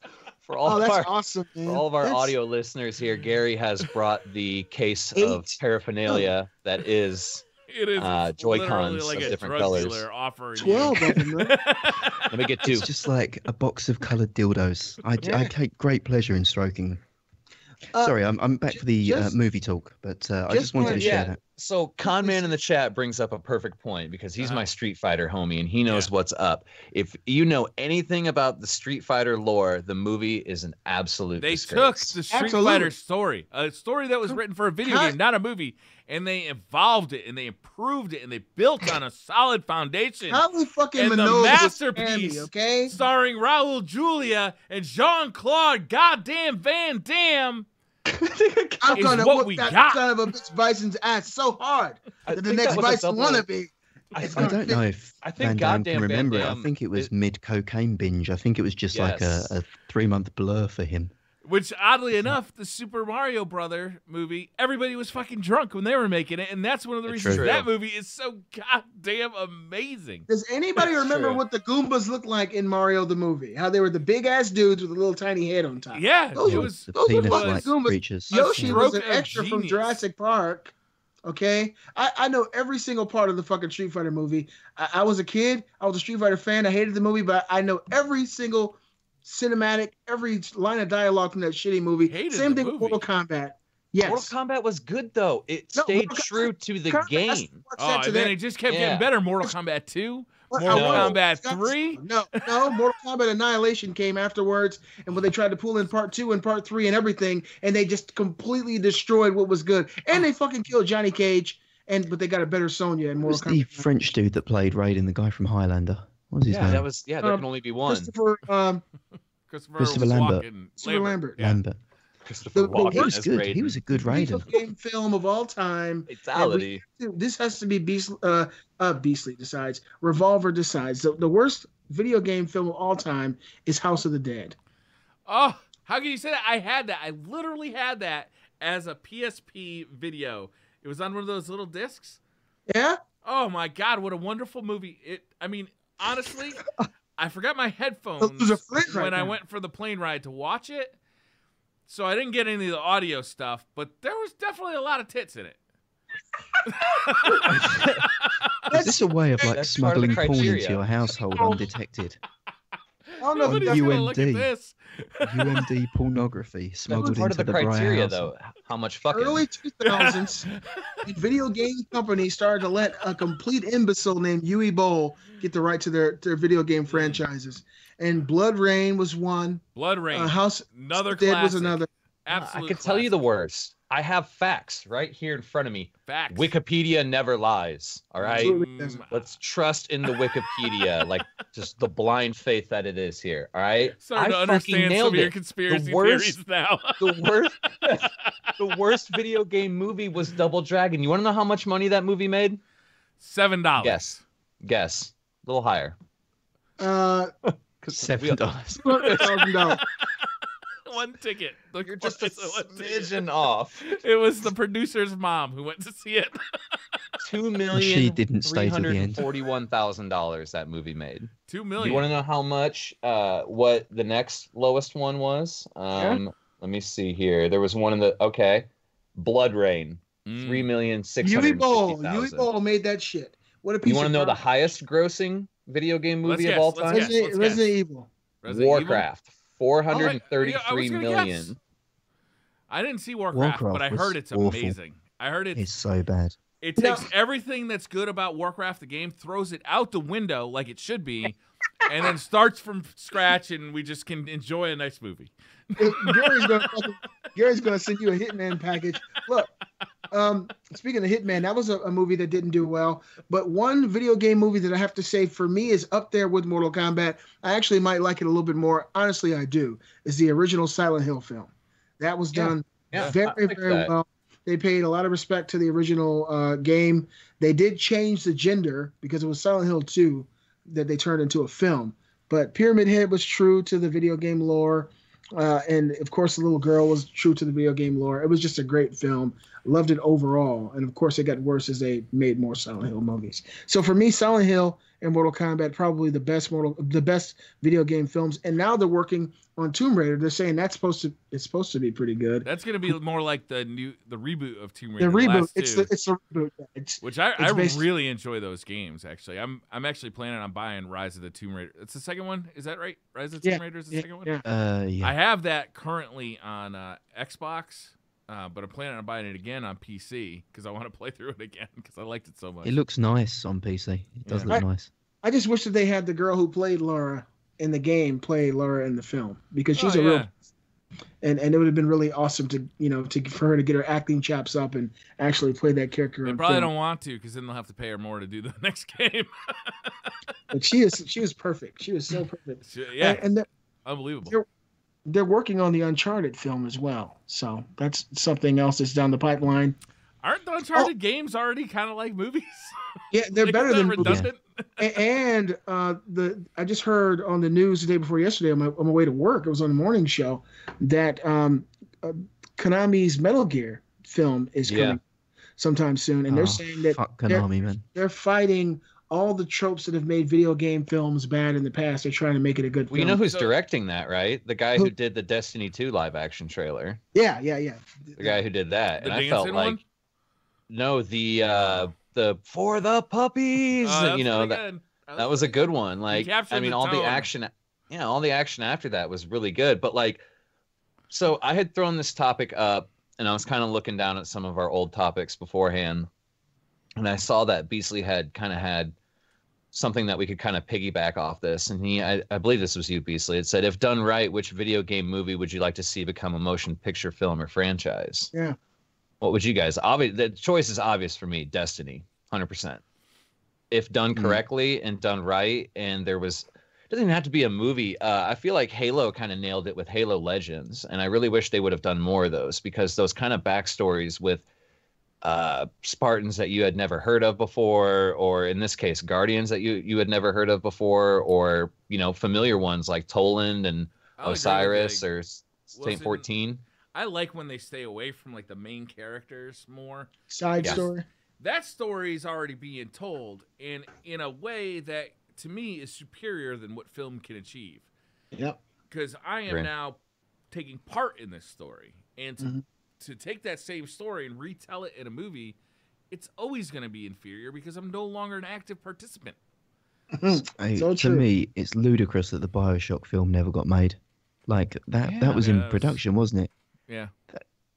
And to wrap your point there, Briar, I agree that for me, Destiny, I'd hate to see a Destiny film.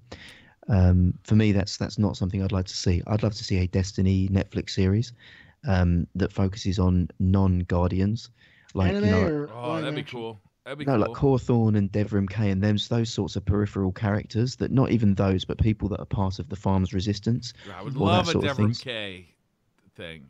Like that Devrim sort Kay of shit. And Sloan and like all those other guys. Yeah, that'd be awesome. People that aren't stay away from the Guardians. I think you're right. I don't want to see like cheesy Nova bombs going off left and right. I just think unless you've got budget to do it like Game of Thrones style money, you're not going to do it well. I think do it like Agents of S.H.I.E.L.D. where it's something that enriches the universe but doesn't, you don't need to have these big action set pieces. It can be well it's not always like that with Guardians. I mean, like, there's tons of stories of Guardians that were struggling, or you look at Eris's fire team. You know what I mean? They weren't just down there whipping Nova bombs, having a grand time, whooping ass. You know what I mean? They got their ass. Story of the Thorn and Rose and Last Word, like that could be an amazing series.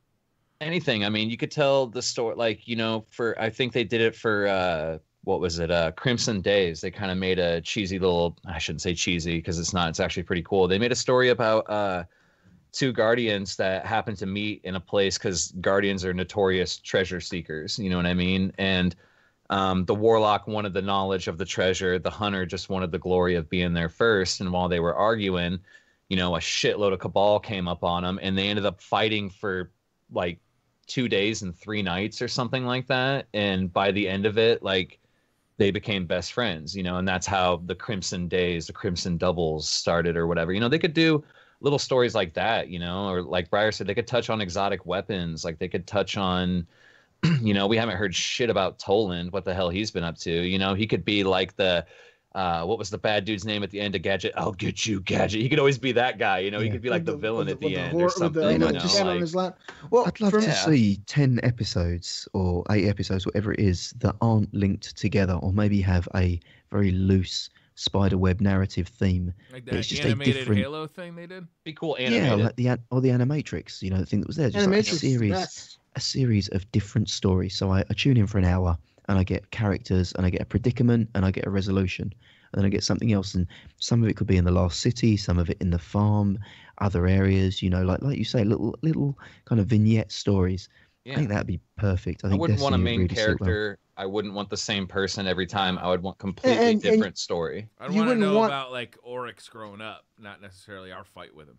And like the Animatrix, you wouldn't want necessarily a resolution for everyone. Some stories might end in a horrible situation, and it'll add more lore to that, you know, to that particular franchise. For me, there's a couple of games, and I want to give a shout out to my son for actually coming up with this topic. He came in my office and said, "Dad, do you like this topic?" And I was like, "Yeah, let me see it." And I actually wrote it down. That's why it was an added bonus. But for me, there's a couple of games that come to mind that I would love to see. I'd love to see The Legend of Zelda as a film. I think that having something like the Breath of the Wild told in true AAA style that stuck to the lore and done right, I think that would be amazing. I also think a game like Bloodborne would be an incredible film. A game that my son mentioned because he watched this when he played it was Hellblade. Would be dope, actually. Yeah, it would be an awesome film to see. Yeah. Hellblade would how be. How are they going to do that better though than you being interactive? Like, how are they gonna? Yeah. How are they going to give you that experience of actually having mental illness better than how they did it in the game? Well, in the game, the only way that with us on the outside looking in, our perception was off. Like my son, we had a long discussion about this today. And I said, he said, does that mean that when you were fighting these enemies that they weren't what we thought they were? I said, sometimes they were and sometimes they probably weren't. And it would be the same way in a film, but the caveat to this topic is if it was done right. So that question goes out the window because theoretically it's going to be done right. You're going to experience it on film in a way that's different than most film. The same way that the game kind of showed us a different take on third-person slasher adventure games. It was just a different take on it. You felt that you had some kind of mental illness in this character, and you really felt what being a schizophrenic person was like. You plot twist it like Sixth Sense. You know what I mean? You make it look like a lot of the stuff, like the hallucinations and stuff, are actually real, and at the end, plot twist, they weren't real. It was all in someone's head. Bruce Willis was dead the whole time. If you God damn it! It's on my Netflix queue, Beastly. Sorry, Briar. I think as well, if you're thinking 15 years without spoiling that movie. If you're thinking specifically, he was waiting before Netflix came out, waiting to. If you're thinking specifically storyline as well, and you're trying to make a movie, I think you need to stray away from the AAA space as well. So me personally, a ton of indie games I think would make great movies because the indie games don't have the visuals to kind of tell their story effectively through the video game medium.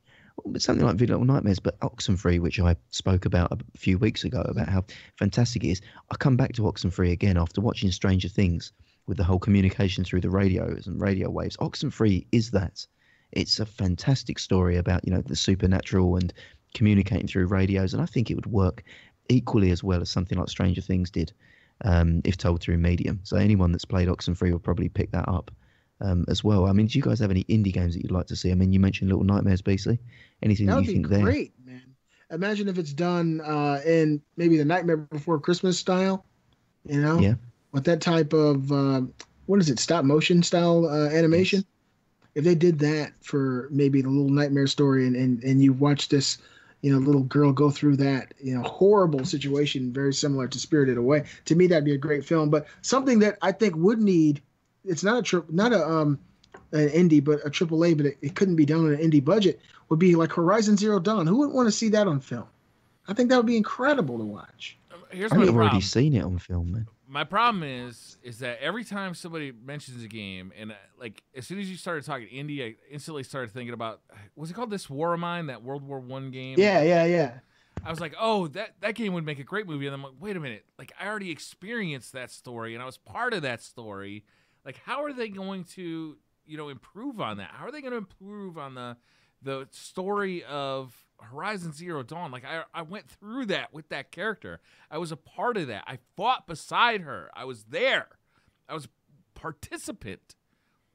Anytime they move that into a movie theater and I'm just sitting there watching it, it's not as good an experience. And I'm like, that's why I don't want any of these to happen.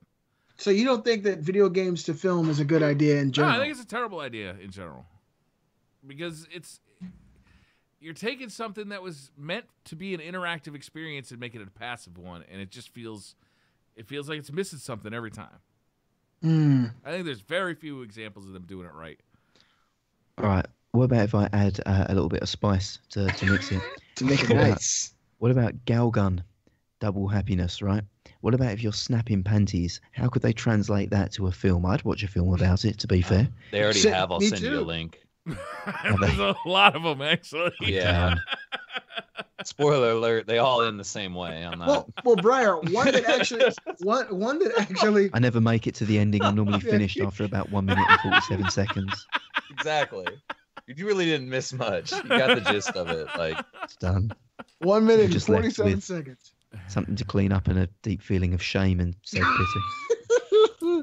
I think that's why I like Wilson's idea so much, is that if they did side stories of like Devrim Kay and like these side characters, like it would serve to like, enrich the story, the lore, but it wouldn't actually mess with the timeline and the storyline that I actually participated in.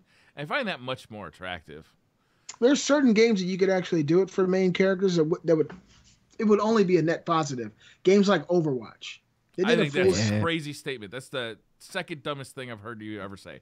How can you say it only be a net positive? Have you seen video game movies? I was joking around before. No. To say only be a net positive, almost every video game movie that's come out is terrible. Let me put it into context. Let me put it into context, Briar. Have you seen the Overwatch short films? If they allowed the development of those films to be put into a 2-hour movie about those characters made by the same people, it would be a net positive because people watch those films and love those films. You're right about that. But so take it back. Okay, I take it back, but not the first time when you said that about Tucker Carlson.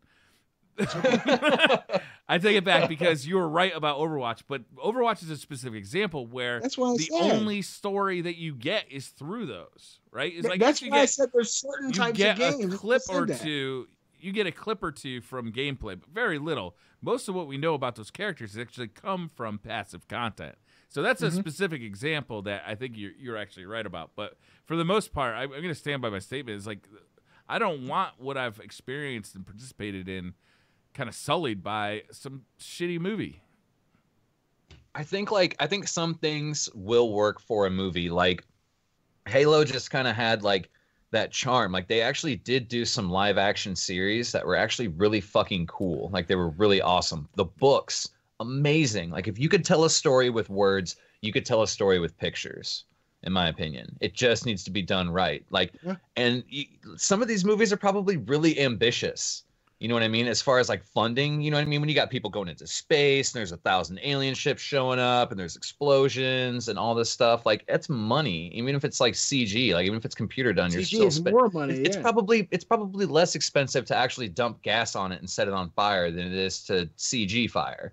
You know what I mean? So like some of these things are probably just extremely ambitious. And I think that they know with the past that people, the way they have approached video game movies, that they're just like, if we don't do this to a fucking T, these nerds are just going to rip us up. And we're notorious for that. We're alpha nerds, man. Actually, Greedo shot first, you know, like I feel like certain games would benefit more from actually taking yourself out. So I've said it several times on the show. I'm not a fan of the Last of Us game. I am a huge fan of the Last of Us story. I see you there, Beasley. For me, I would happily watch a YouTube cut together of all the CGI cutscenes of The Last of Us. And I feel like the gameplay is one of the slowest, most cumbersome elements. And I was playing it to get to the next cutscene. I feel like you could tell the story of Joel and Ellie perfectly because I felt like I was watching a movie anyway. So that story could be perfectly told through the medium of film without having to be this peripheral story about clickers and God knows what else. That's fine if they had started that way, but now that I've played with Joel and Ellie, right, now that I've been through that experience and been a participant of it, if they were to retell that story on film, And anything it just wouldn't be the changed. same. Yeah, if anything changes, you're gonna have an issue. That's It's why not even about something changes. Like I've read books and have them and watch movies based on those books. Or Game of Thrones, I think, is a perfect example, right? I prefer the TV show to reading the books. It's easier, it's more fun, and I get the gist of everything that's happening. It's fine by me. And plus, the guy doesn't write the fucking books, so the TV series is ahead of the books at this point. So it's not even about that. It's about the interactivity of it and like being there. It's like to pull me to then like remove that aspect of it for me is just it's so hard. It's so hard. Well, do you think, like I mentioned it earlier, it would have to be a certain type of game? Do you think Bloodborne would be a good game for a film, being that that there's very little I think story it'd be a good told? setting. I think it'd be a good setting. Yeah. I mean, it'd be like it's just such a cool place for content to happen, and I don't really feel any connection to any of the characters. Yeah, that's what I'm saying. Me neither. It's almost like your own story, and it would make an amazing anime. Oh man, it would. You could go any direction with it that you wanted to. You could have it episode to episode. You know what I mean? You wouldn't even have to make a movie out of it. You could just do it episode for episode. And I think a lot of the. Do you prefer TV series to movies at this point? Yeah, 100%. Yeah. The last actual movie, like when me and Sam went out and saw a movie, was Jurassic World. Before that was Jurassic Park when they had brought it back in 3D. And I mean, just like movies just don't do it for me anymore, man. Netflix and Amazon have been fucking killing it. AMC's always been killing it. HBO, like they're really stepping up. You know what I mean? And I think like they're kind of picking up some of the slack. Like the Hollywood scene is a whole nother fucking topic for another we need to day. talk about that one day too. Yeah. I don't think it's what it used to be, man. And I don't think it's.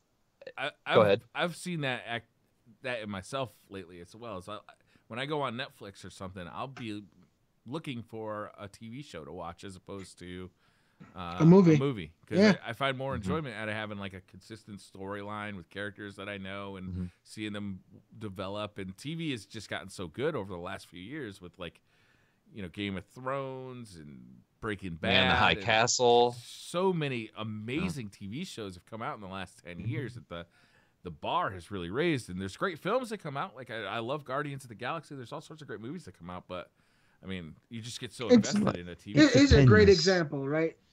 Stephen King's It that came out this year. It was a great movie. I went and saw it, talked to you guys about it. Really loved it, but I didn't love it as much as what is it? The Netflix kids show? It's not really kids. For some reason, it's Dora the Explorer. Yeah, that show is so awesome when you go to the nether realm or the upside down Briar, fucking Dora, Stranger Things. God damn it. Dora the fucking Explorer. Stranger Things, it felt like a similar world, but it was just so much more of it. It's like if you go to see a movie, you know, even if it's a film you really like, it's over in 2 hours. But a TV show, you got 10, 12 hours of it. For me, I feel like I am actively put off by the length of series, and two reasons actually for it. Like a lot of the time, I feel like, oh fuck, there's like 6-7 seasons. I'm never going to get through this. And you guys, you're Americans, you make like 23 episode seasons. Like it's fucking crazy. Like in Britain, you get 6 on the BBC, like 6 episodes. That's a season. 4 or like Luther. 6. Like 10 is a good round number. 10. That is one detractor. The second thing is I feel like the quality of a show detracts the more seasons go on. I feel like they start to drag it out and they lose it. So Stranger Things was a good example because I've literally just today finished watching season 2, and everyone was hyping season 2 like, oh, it's so much better, so much. I felt like it was the difference between Alien 1 and Aliens. Stranger Things 1 was like a horror, kind of horror-ish. You know, there was this demonic presence, or there was an issue that needed to be resolved. Whereas Stranger Things 2, I felt like went into like there's lots of things happening and many things need to be resolved, and it kind of went more popcorn action movie style, and I felt like I didn't enjoy it half as much, but I'm not going into that because that's kind of spoiler territory. For me, like movies, I went and saw Thor Ragnarok last week. Went on my own actually. I had a day off work and I just thought I'll go to see Thor Ragnarok in the morning. No Loved friends, it. Huh? Well, no one's out at like 10 a.m. Are you surprised, Briar? He can't be seen in public with his console friends. 10 a.m. on a Thursday. PC. No one's coming to see movies with me anyway. He's with me. He owns a PC. It's cool. Gary walks up to people outside his house and says, "Hello, have you got a PC?" And they go, what? Have you got PC? I say, no, I've got PS4. He said, get out of it, fucker. And that's what happens with Gary. Thor Ragnarok, great movie. I fucking loved it. Perfect.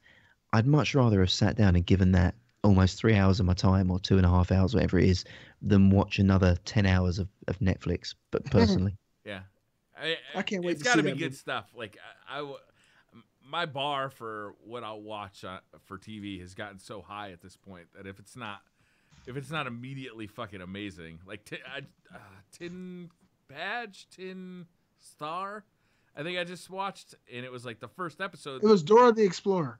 The cops fucking kid gets shot. And it's like, oh, this is a way to start a fucking series. So like, Damn. it's just amazing, like how fucking far they'll go. I don't know. Like, you're right. Movies are great and they're bite-sized experiences, but I like the series because I feel like I could sink my teeth in a little bit more. What's the next for topics? I feel like we really went fucking crazy on that one. Supernatural is all-consuming and all wonderful, Hugo. I don't know if we have much more. Is that I it? think. I think we've we almost kind of already- exhausted it. Yeah, we've already went over this kind of at the beginning. It was talking about Game of the Year, categories, timing, format, and what else. We kind of went over that earlier, so I don't know if you want to jump back into it again. No, I think it's just reiterating to the viewers that we'd like your suggestions, 5 suggestions for Game of the Year. Yes. So if in the comments section, wherever you find them, be it on YouTube, or if you want to leave us comments on the Podbean or on the iTunes upload, your five titles for Game of the Year, or if you don't have 5, less, and then why you chose them would also be good. Help us so that we can read them and we can come up with our own 5s, because I think we're going to have difficult. It's going to be really good games that we narrowing forget. it down to 5 is going to be hard this year. Hard. Yeah, it will. So that would be good if you guys can help us out and remind us of the 5 great games that there were, because there's been so many. We might miss one, so it'd be good to get some comments there. It's all up to you guys. Make Revolver great again. We need to find out exactly what you guys. Well, I think we're already fucking great, to be totally honest. What 5 games should we vote on, guys? What game should we vote on? Let us know in the comments. revolvergamescast@gmail.com. Go there. Let us know in the comments on iTunes or Podbean. What do you guys want us to vote on? All right, I think that's gonna wrap up the show. It's an hour and 52. We got like 8 minutes of free time that we didn't have last week. This is our own time to spend however you see fit. 8 minutes. It's like a vacation. It's like getting the day off early. Can I watch you guys? You'd have 9 minutes. Now we were down to like 7 minutes, so I'm sorry. Let's get the fuck out of here. Can I give a little treat to? Actually, I don't know how it's going to Don't work. eat into my 7 minutes, Gary. He did this. This is time where Briar could be blowing doom. Or we could somehow. Is this going to work? Could we share this image? I kind of feel like the viewers need to see what Wilson drew on this. I cannot share an image. You'll have to do it on Twitter. Is it not going to work? No. Okay. Never mind. And the phone won't work. That will just die, won't it? That's just going to be white. No. I feel like the viewers need to see it. Somehow we need to share that. I think I'm going to screen cap it and put it in there. So for anyone that's listened this long, please check out the Twitter that's going to be bouncing between all of us. And it's probably a good time to find out where we can find us all on Twitter. So, Briar, do you want to head up? Where can we find you on the internet? I am at the Briar Rabbit. You can find me there on Twitter. I am at Beast. Nowhere else. Just there. Twitch.tv/Briar Rabbit. You can find him there, or his YouTube channel, which is youtube.com/Briar Rabbit. We're down to 5 minutes. 5 minutes of free time. It's his fault, Brian.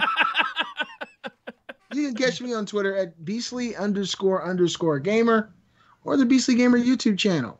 I'm at both places 24 hours a day. Hit me up on Twitter. Tell me how much you love me or how much I was wrong today. It doesn't matter to me. Easily, you can find me on Twitter at @ReWilson. And apparently, keep an eye out because I'm going to have to defend myself against this graffiti that was in my topic space. Maybe that's what we'll do. Maybe we'll put me on trial or something. So Somebody toxic, could be the judge. Wilson, Someone so could be the toxic. jury. Gary can be. I'd be the defendant. Beastly could be the judge. Briar could be the jury. Executioner, Actually, if no. possible. Briar's the judge. Beastly's the jury. I trust him Can more. I just be the executioner? Could be all Called the it. above. Called it. I killed Somebody's him in the getting revolver killed. thing, so I need to do it.